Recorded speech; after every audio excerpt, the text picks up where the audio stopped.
water, earth, air. This is a place where the elements mix and merge, a landscape where plants and animals inhabit more than a single sphere. Birds hunt in the water, while fish glide over green meadows.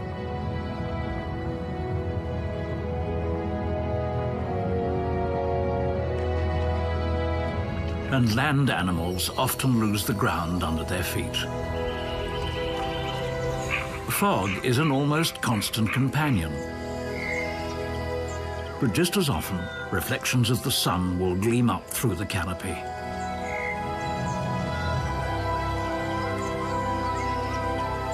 These sprawling woods and tangled waterways are totally intertwined. This could be Amazonia, the Orinoco, or the Rio Paraná.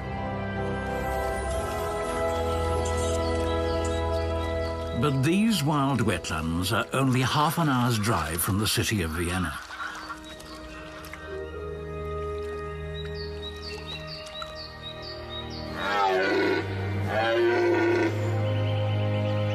The Morava's wooded floodplain is among the last untamed riverscapes in the heart of Europe.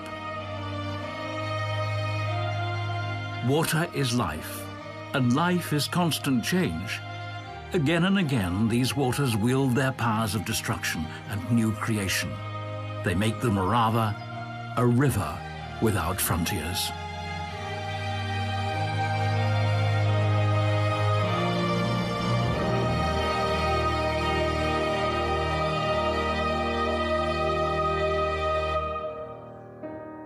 There's no river without banks.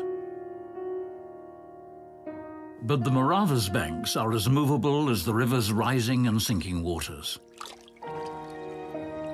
No man-made barrier can safely rein them in, and bursting dams have come as sudden reminders of man's vulnerability.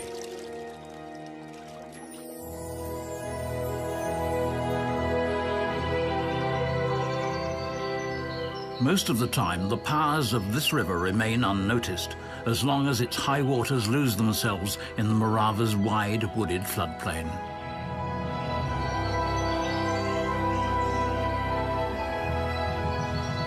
But the regulars know that these woodlands will often take a footpath.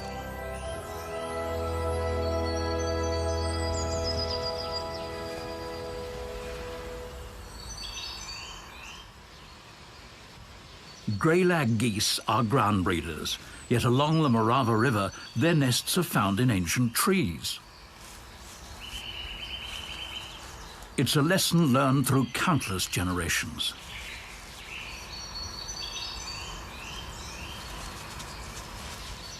Up here, the nest is not only safe from floods.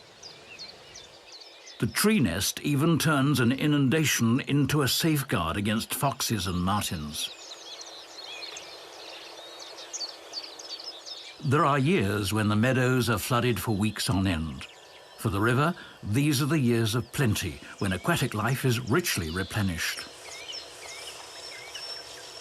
The grass is always greener far from home. For wild carp, this is a fact. Where wildflowers blossom in dry years, carp have their spawning grounds in years of high water.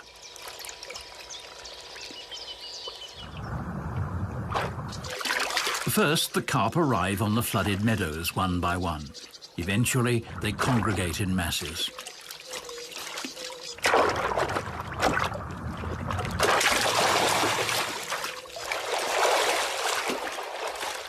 In their courtship, males and females rub their bodies against each other until the females release their eggs. Just a few days later, millions of larvae hatch from these eggs.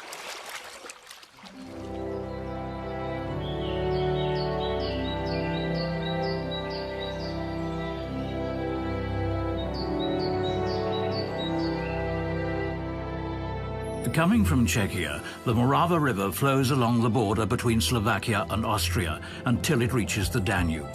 Its wetlands, swamps and backwaters extend into all three countries.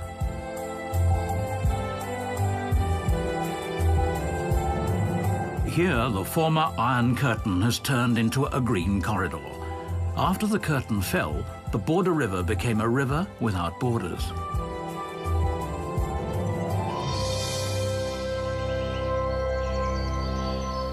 When a high-pressure system broods over Central Europe, the Morava's current becomes gentler.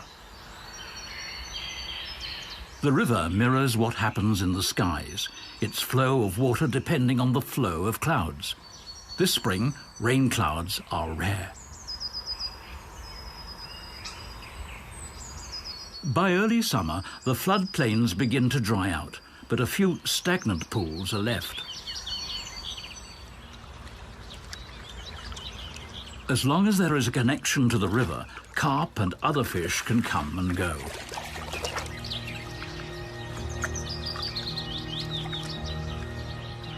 But once pools are cut off, the fish are trapped. Sinking water levels slowly tighten the noose. Sooner or later, these fish will be an easy meal.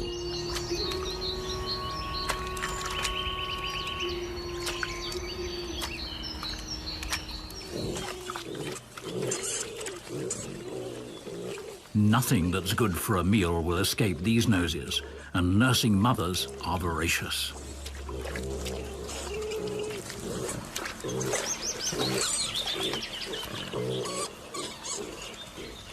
Wild boar are omnivores. They find the riverine forest attractive, not only because there's plenty of food, but also because there's such a wide choice. When chewing on fresh fish, the piglets are just imitating their mothers. Their preferred diet is still mother's milk.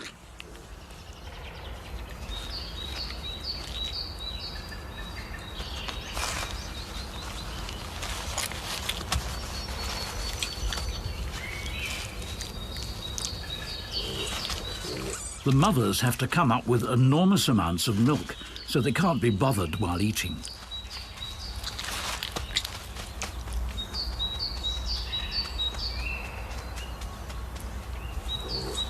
Motherly patience has a limit, especially when the stomach's growling.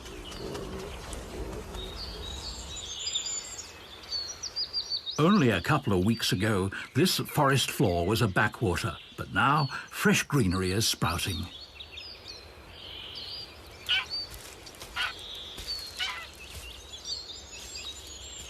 The young greylag geese have just hatched. Their instinct urges them to join their parents, but these are out of reach.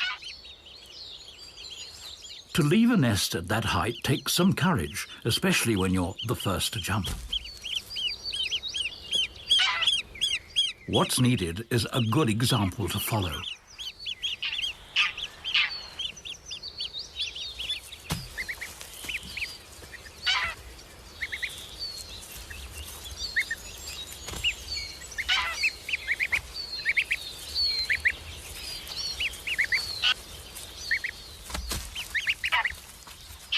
The parents usher the little ones on. The forest floor is a dangerous place. There's always a risk of a fox or a mountain turning up. The goose family heads straight for the water. Here they feel safe.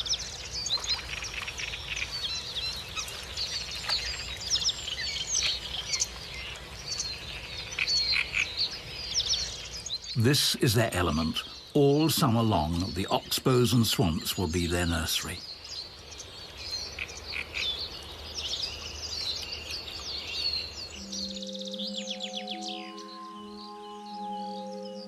The wetland forest borders on a very different landscape, hot and dry, and quite exotic for Central Europe.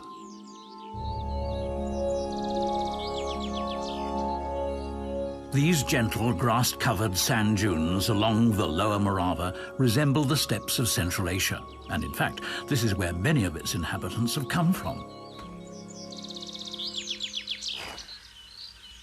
The Susliks only emerged from their winter burrows in late March, so they've only got 6 months for a full year's worth of living.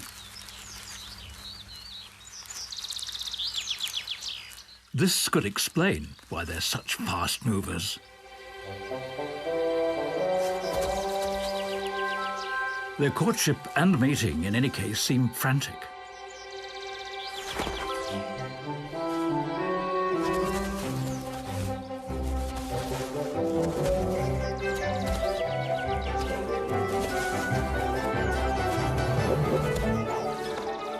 What looks like an aggressive chase is in fact the extended foreplay to a very quick act.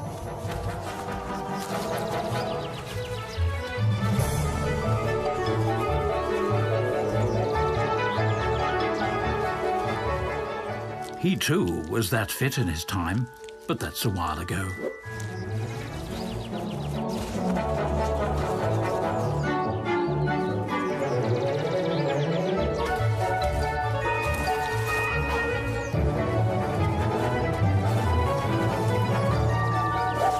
Done. That was it. Although things happen too fast to be witnessed, the evidence is there.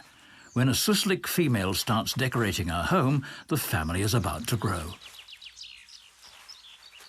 This, the second act, may take longer, but it's no less frantic than the first.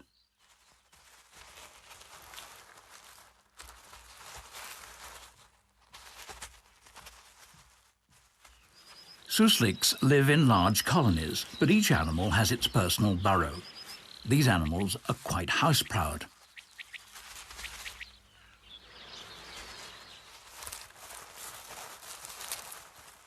In just a few days, the female will give birth and then nurse her litter for 6 weeks.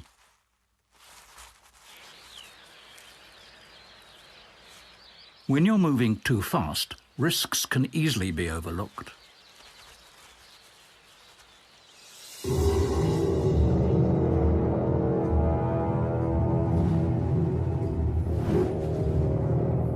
It's only been a few years since imperial eagles have been back to hunt along the Morava, and it's easy to see what attracts them.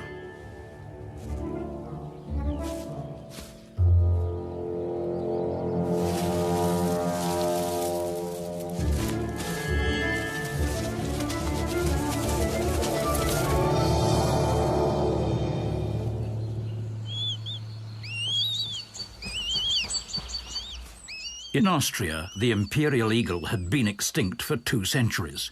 In Eastern Europe, a few populations survived. Recently, the eagles have begun to spread out westward. A few pairs now breed along the Morava River. With some luck, and this depends on human wisdom, the imperial eagle will get another chance to colonize Central Europe.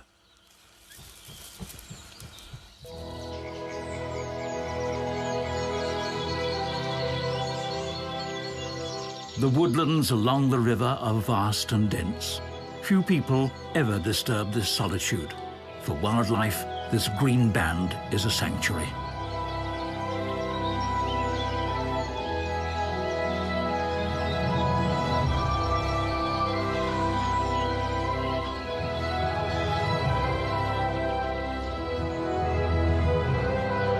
The white stork is among the more impressive inhabitants of the Morava's woods.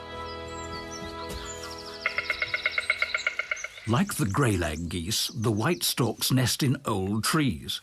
The banks of the Morava are the only place in Europe where they do that. Storks return to the same nest year after year. Here they mate and raise their young. In the distant past, most European storks nested on trees. Then humans cleared more and more woodland. Big old trees that can support their huge nests have become rare in Europe. A stork nest can weigh up to a ton. May on the floodplain. For a few weeks now, the stags have been growing new horns. In earlier days, the red deer would leave the floodplain at this season and migrate to their highland pastures. In autumn, they would return to the lowland rivers. Today, many of their old migration routes are cut off. Spring brings 1,000 hues of green. For a while, green seems to be the only color. But then, wild ducks and little grebes bring in splashes of gaudy color.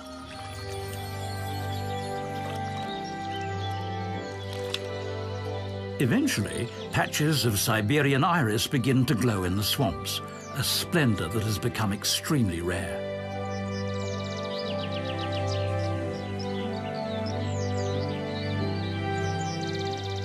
The most precious gems are hard to find.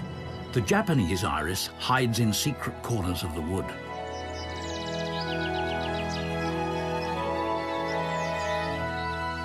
An unspectacular plant and a spectacular butterfly.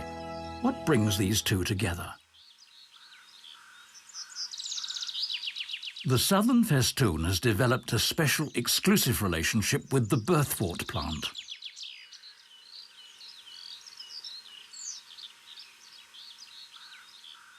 In June, the female sticks a few eggs to the downside of birthwort leaves. It's the only plant its larvae are able to eat.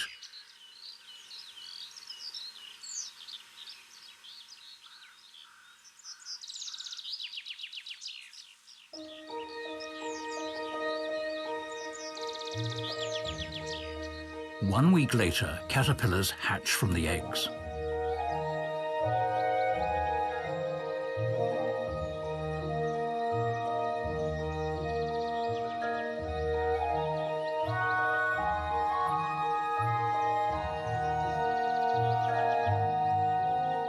During the first weeks of their lives, the caterpillars only eat the tender parts of the plant, especially the petals.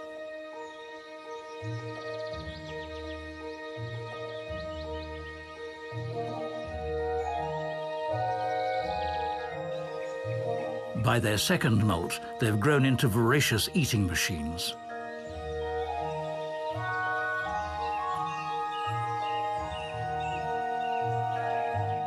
Now they need a more substantial diet.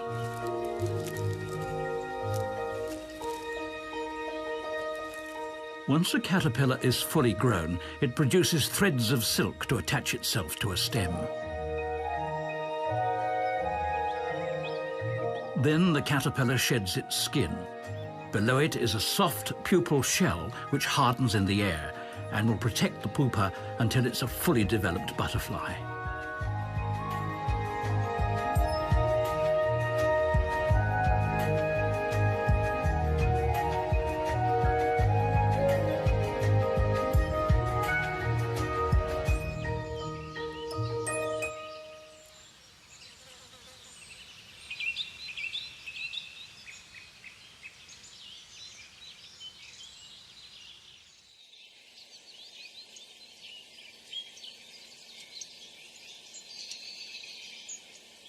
Summer has come to the floodplain.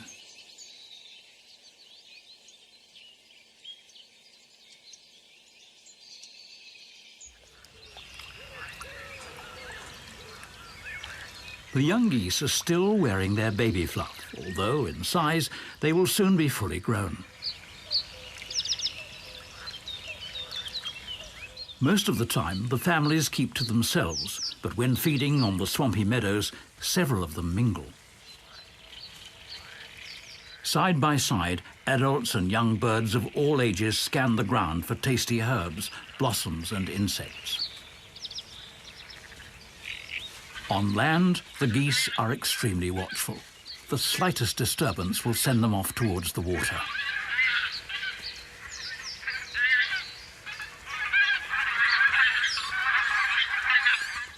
A fox has broken the idyll, even though he is not even seriously hunting. He just keeps checking whether a young bird is injured or lags behind. A pair of lapwings spied the fox from the air and warned everyone around. The swan is big enough not to fear the intruder.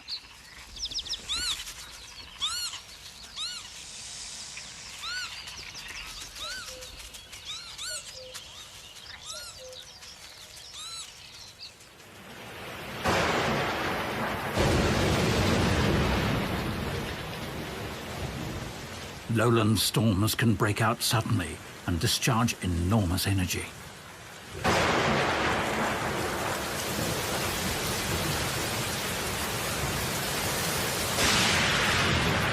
Within hours, the water level can rise dramatically. Water may be the element of life in the wetland forest, but not all animals here are aquatic. The young imperial eagles are freezing in spite of their mother's protection.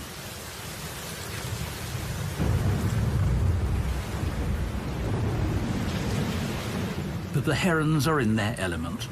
A downpour cannot faze them. Heavy rain means flooded fields. As the waters spread, waders find their hunting ground expanding.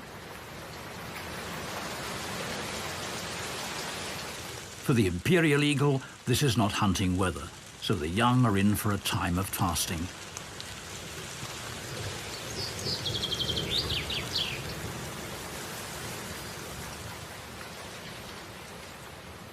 Dried up oxbows and channels are filling up again. Hard-baked ground is softening. The water brings back life, even to those meadows that had not been reached by the floods in spring. Now the stage is set for a truly ancient spectacle.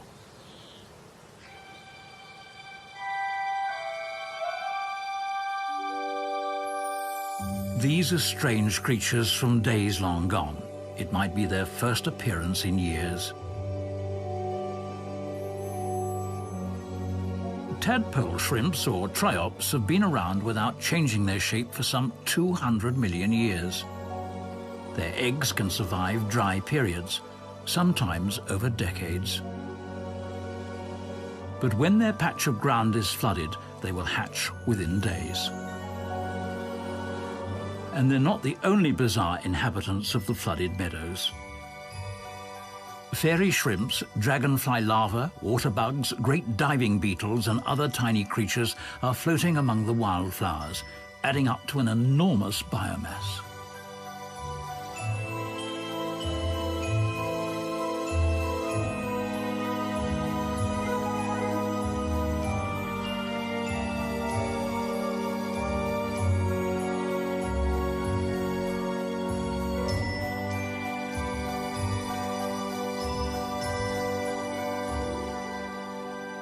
It's an abundant feeding ground for tens of thousands of young fish.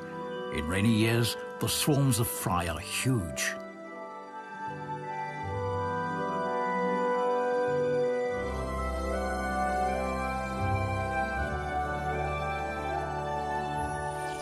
Life in and above the water is closely interwoven. The life cycle of many insects embraces both spheres. Most of the wetland birds feed on aquatic life. Way up in the canopy, the vagrants of the river have their roosts. Night herons are among the Morava's irregular visitors. They do not breed here every year. Night herons hardly ever use a nest in 2 successive years.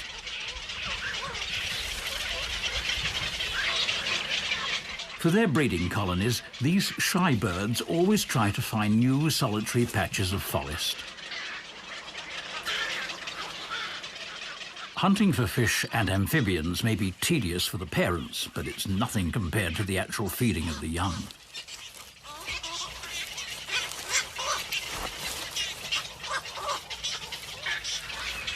Watching young night herons being fed adds a new dimension to the phrase, young and hungry.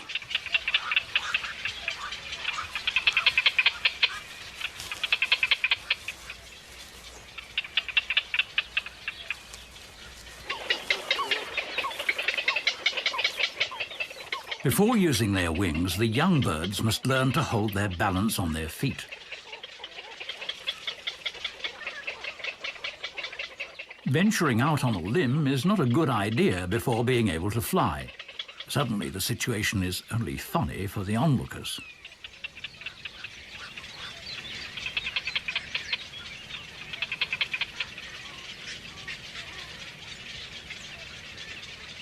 But maybe that's the quickest way to learn flying.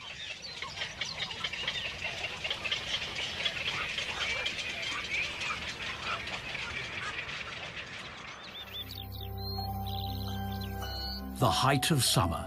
Just outside the wooded floodplain, the grass on the sand dunes is wilting under a scorching sun. Only few flowers and insects can hold out on the steppe.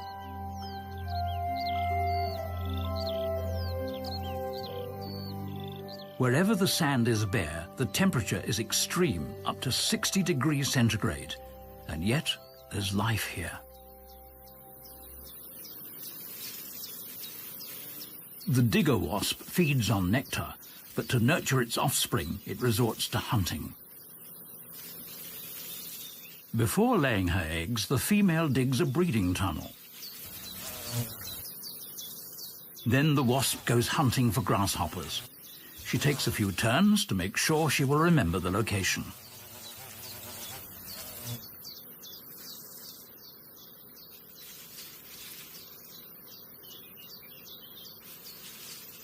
Her quarry is still alive, but paralyzed.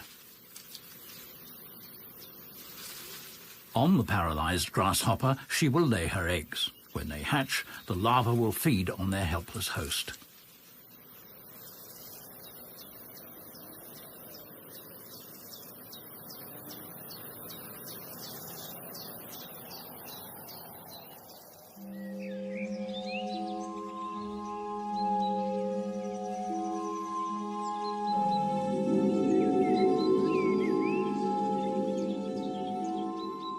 The August sun turns the floodplain into a steamy hothouse. The hum of myriads of mosquitoes fills the air. In the reeds, the red deer try to hide from the heat and the mosquitoes.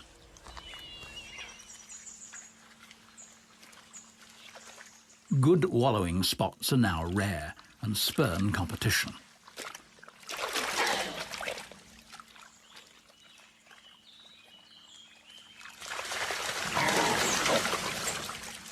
The biggest boar are always first to chill out.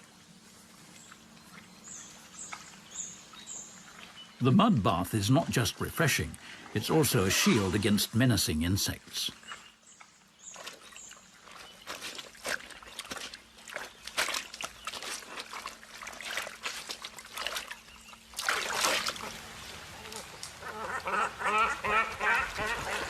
Cormorants clearly profit from hot, dry weather.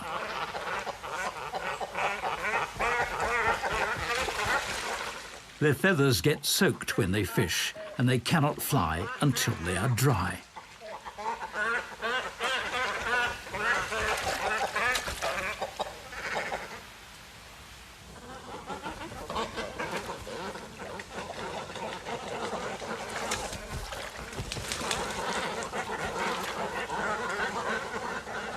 Cormorants are living clotheslines.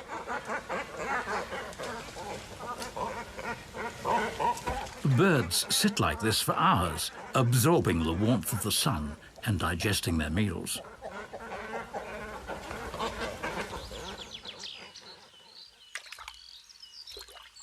At the climax of summer, water becomes scarce even on the floodplain. Sandbanks turn into islands, oxbows into stagnant pools.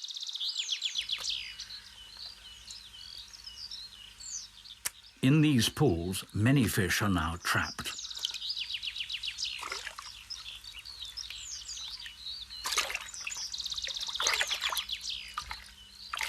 This means luck for the young night herons who have recently left the care of their parents and must now learn to hunt by themselves. Even though the low water level makes hunting easier, there's no such thing as a free meal. But hunger is a great motivator, and the young heron's learning curve is soaring.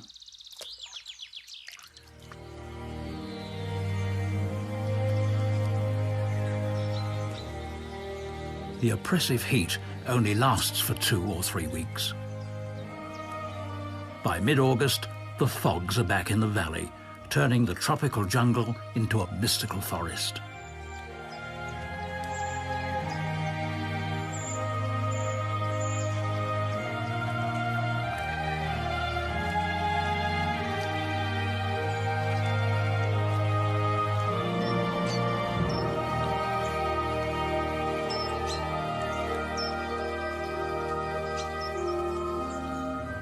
With the first fogs, the first migratory birds descend. Soon, thousands will follow.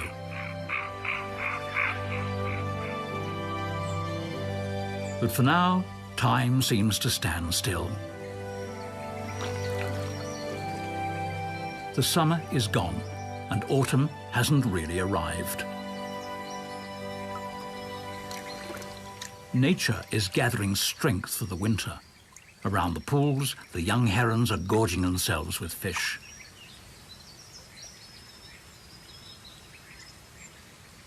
Once the trees change colour and shed their first leaves, the red deer become restive. The rut is imminent.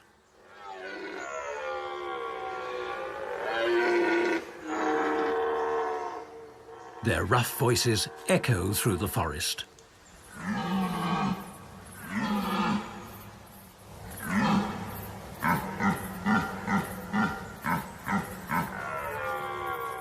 One can hear them thrashing through the undergrowth. They are aggressive and always on the move.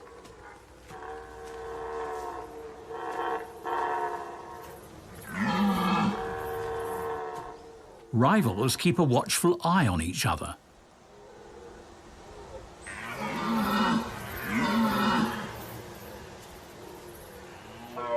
If a stag sees the slightest chance of winning a fight, it will attack.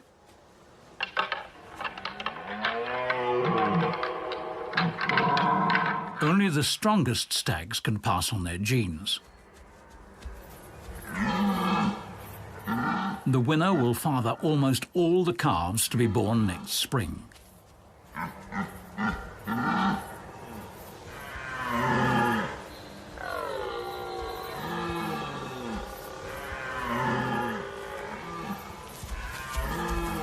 By late September, all the females are pregnant. The males have done their part, and peace can return.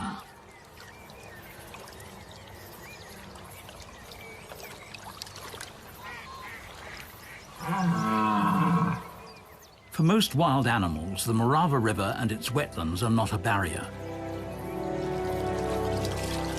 On the contrary, for centuries the floodplain has been a crossroads and a stepping stone for wildlife migrating between the Carpathian Mountains and the Alps.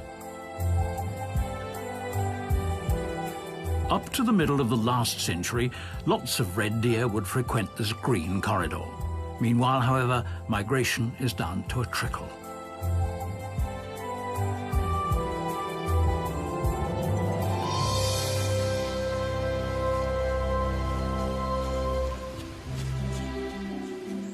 This boar is travelling an ancient route.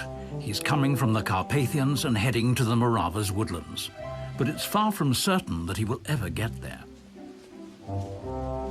Through Central Europe's densely settled landscape, there are a few green corridors left. The big forest of Sahori, for instance, the floodplains of the Radova River, or strips of woodland that have been left standing as wind barriers to protect agricultural land. These corridors enable the crucial flow of genes between wildlife populations.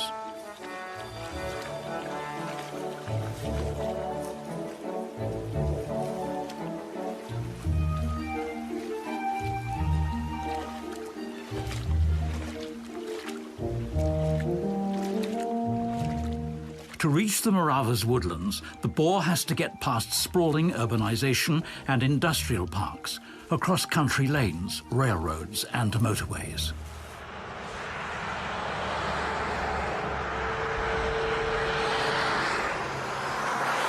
The journey is full of risks, and not just for the wildlife.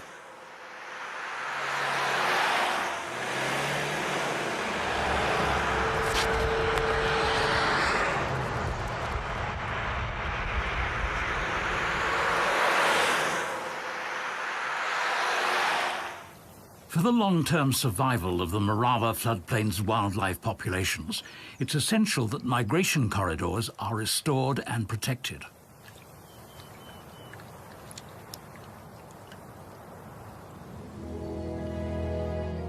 Almost unnoticed, autumn has reached the wetland forest. The lush jungle green is fading. The Morava flow is now sluggish and silent, withdrawn into a narrow bed.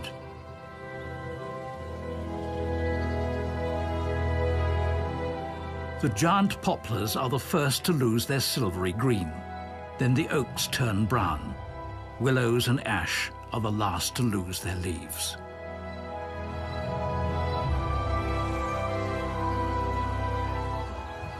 The warmth of the sun is only felt for a few hours around noon.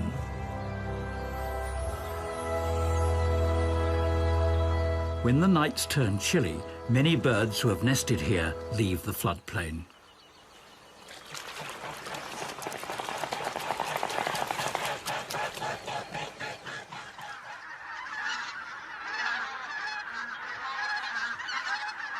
New arrivals from the Arctic take their place. In October, thousands of bean geese and greater white-fronted geese descend on the Morava's banks. They come from northern Russia and Scandinavia.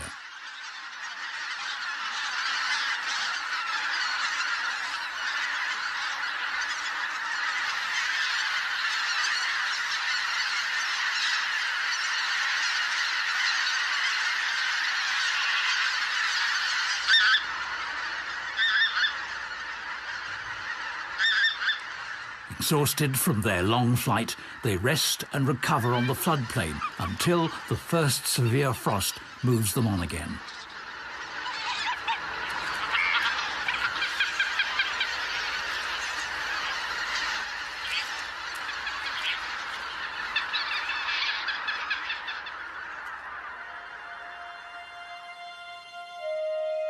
In some years, their stopover is cut short. North winds can bring frost and snow by early November.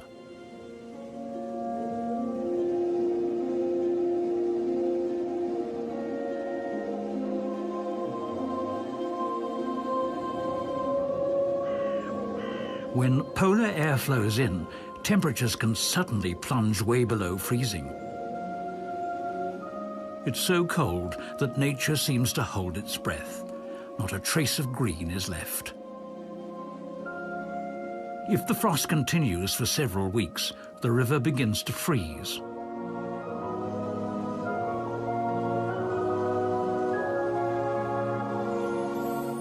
The ice is still soft, but more and more of it comes drifting down the river.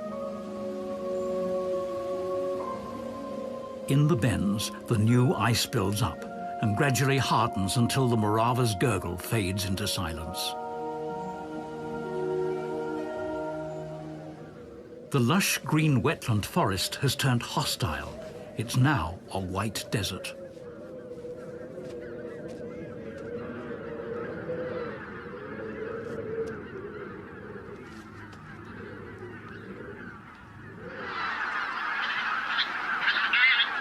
The wild geese have drawn out their stopover as long as possible.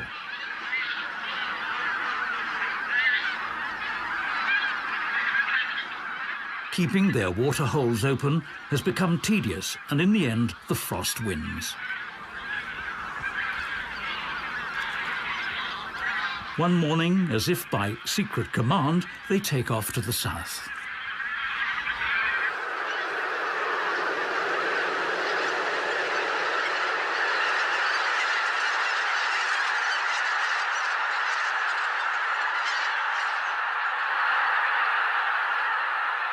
In spring, on their journey back to the high north, they will touch down again.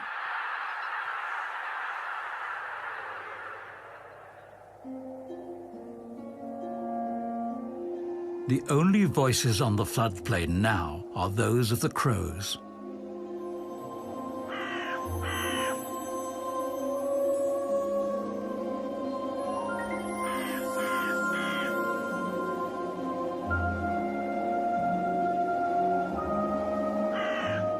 Even in winter, the water levels rises and falls, creating bizarre sculptures of ice.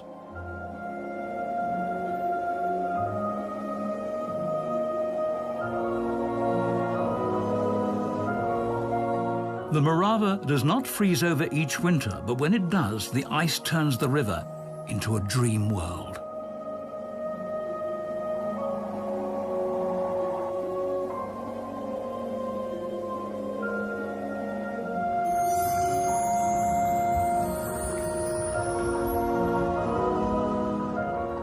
Carp and catfish glide silently below the ice. They do not hibernate, but their body functions are slowed down.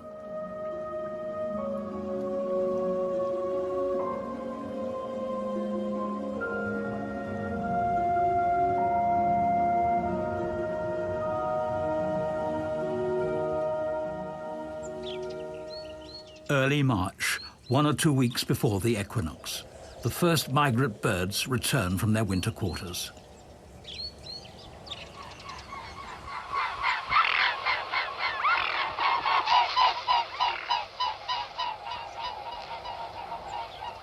During the most severe cold, the wild swans had been away at a nearby lake.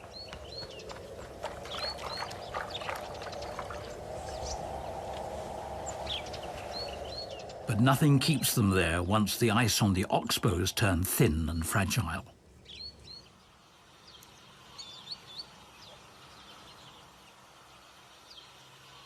The forest canopy is still bare of leaves, so the spring sun can quickly thaw the dark forest floor.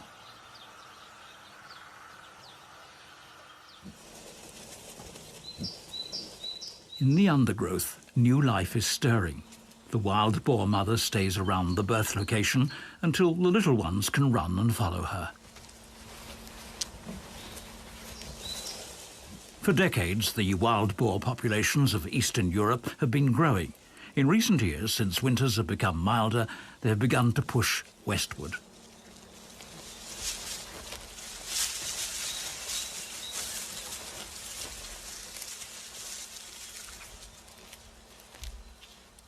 After refreshments, the new energy has to be spent.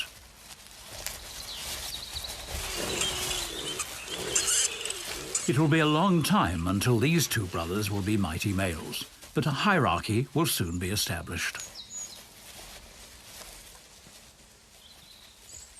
After sparring, it's cuddling time again.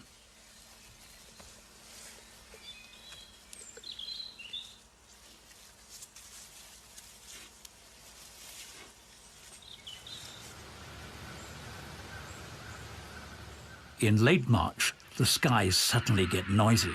The wild geese are back. The bean and white-fronted geese will soon continue on their journey north, but the grey-lag geese have come to stay, mate and raise their young. Once a grey-lag goose male and a female have become a pair, they'll stay together for life. That's the rule, but obviously not one carved in stone.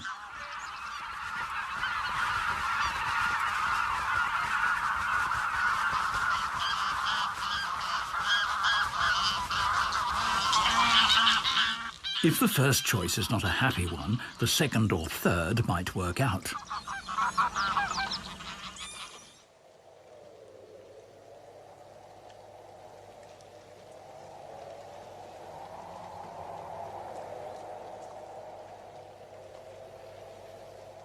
The thick ice on the river takes much longer to melt than the frozen ground, but gradually the midday sun achieves more than the night frost, and the river begins to flow again.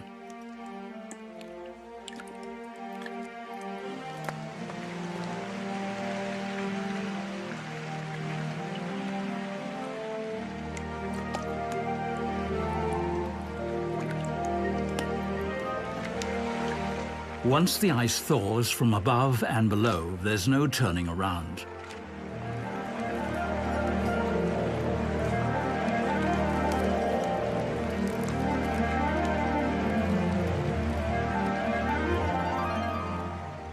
The world's no longer rigid now. Things are moving.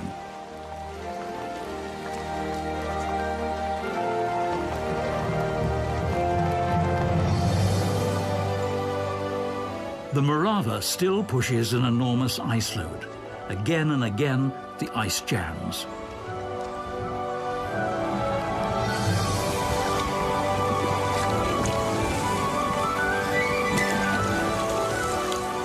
But then, finally, the spell is broken.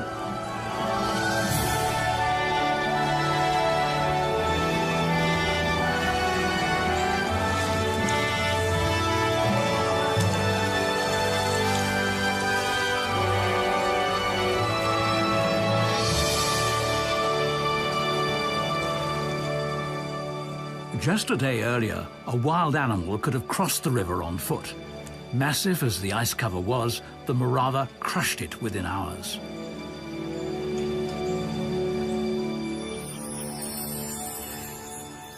Meltwater has filled the dips and hollows, and on sunny days it quickly warms up. And soon the water attracts life. Simultaneously, thousands of moor frogs leave their winter quarters to meet at these pools. The males arrive first. During the mating period, which only lasts a few days, the males turn bright blue. When the females arrive, the mass mating starts. Then the spawn matures in pools and puddles until tadpoles hatch. But this year, things are different. Ice and snow have hardly melted when a huge rain front rolls in from the Atlantic all the way to Central Europe. The ground is already soaked from the snowmelt. On top of that, it rains for days without a break, all across Czechia, Slovakia, and eastern Austria. The Morava drains vast areas in all three countries.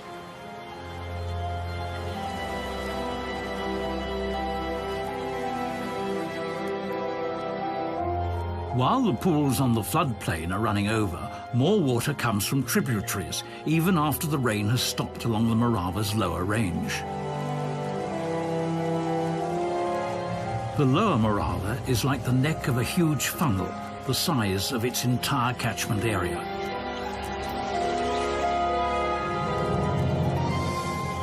The water in the oxbows and in the floodplain is not just rising, it's shooting through old channels at a violent speed.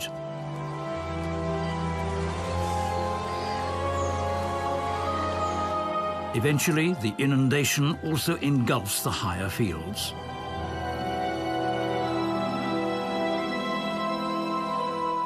The Morava has turned into a very wide river.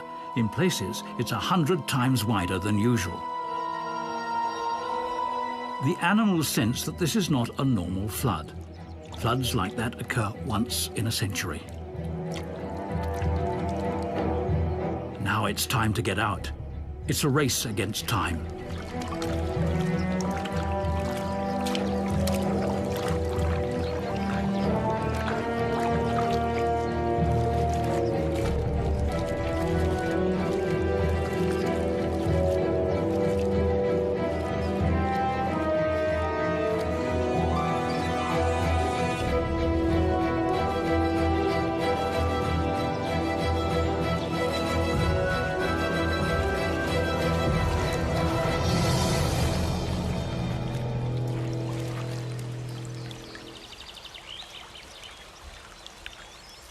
The hedgehog may be stranded for a few days, like a shipwrecked sailor, but at least he's among the lucky survivors.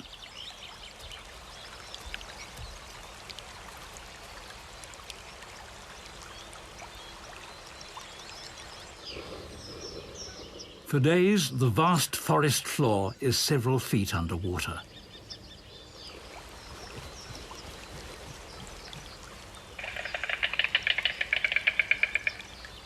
But as soon as the water level sinks, the first animals return. The flood has brought death and loss. But every disaster is also a new beginning.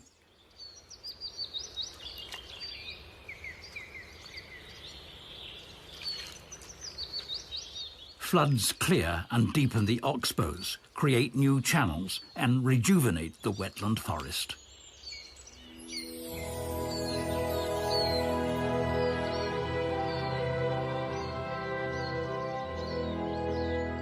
As of yet, the Morava floodplain is still an untamed riverscape, a remaining wild sanctuary in the very heart of a cultivated continent.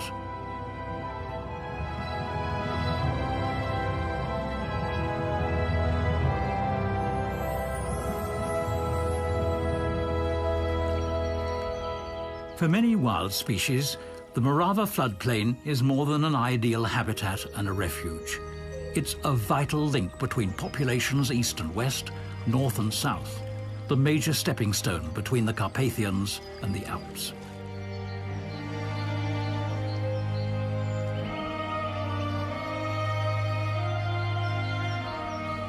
The Morava does away with border lines between dry land and water, between countries and nations, between Europe's mountain ranges, and even between continents. The Morava is indeed a river without frontiers.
Bezerro.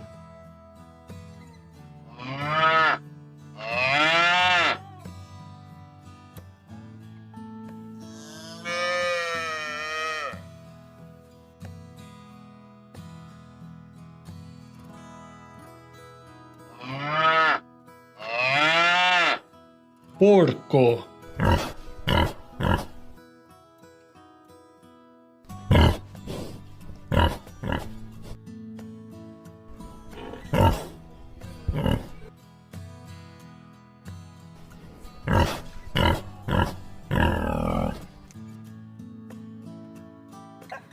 galinha,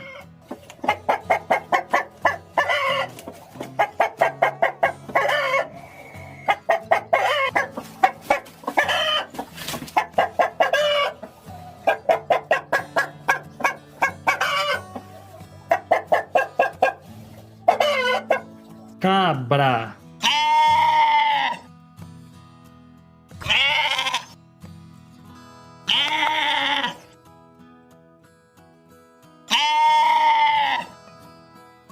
vaca,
Thank you.